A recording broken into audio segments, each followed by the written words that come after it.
Hi everyone! As one of the most important Chinese traditional cultures, Go has been spread around the world in recent decades. However, a majority of researchers and Go scholars tend to find a very hot topic in the Go world: its origin. Where did Go derive from? In this episode, let's find out.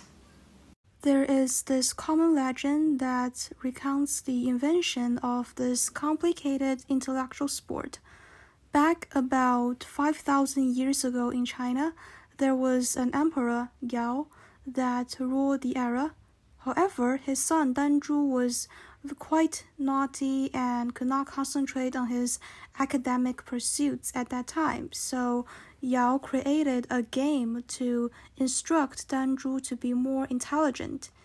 After inventing and painting different lines on the ground and making a virtual board, Yao was able to invent the starters of Go by putting various objects on the crossings of those lines, and he taught Danzhu how to capture, race, and invade the territories through those crossings and how to sort of create their own territories, and how to capture stones, how to capture those objects, and how to see the board as a battlefield to try to invade or protect Danzhu's own stones. From that period of time, Yao was able to teach his son how to play the game, and Danzhu was totally focused on how to win and how to create strategies to protect his own territories.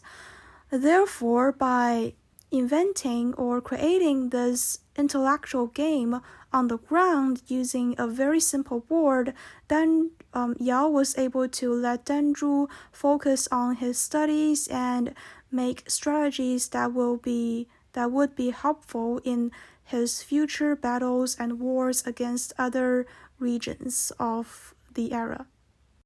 However, is this really the case? We know there's a saying that if three people all talk about the same story or legend, more and more people tend to believe in it.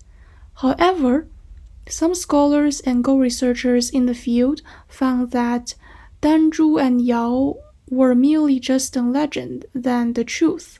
The invention of such a complicated sport like Go could not be only Yao's effort.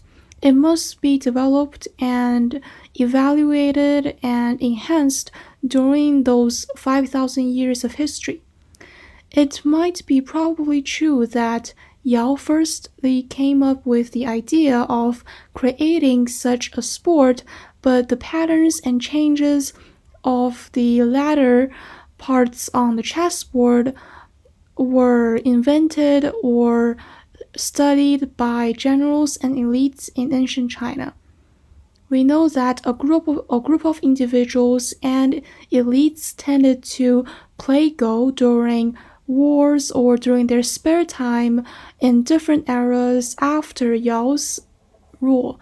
So in this case, those groups of people were also contributing to the development and the improvement of this intellectual sport. From this workshop, we knew that Go is much more than just an intellectual game that is played on a piece of chessboard.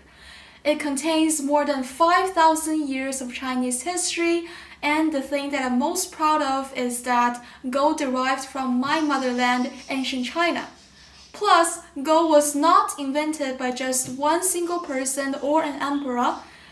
It was the essence of a group of individuals and elites in ancient China. In addition, the philosophical values and the morals in Go cannot be ignored. In the next few episodes, let's find out the unique charm of Go together.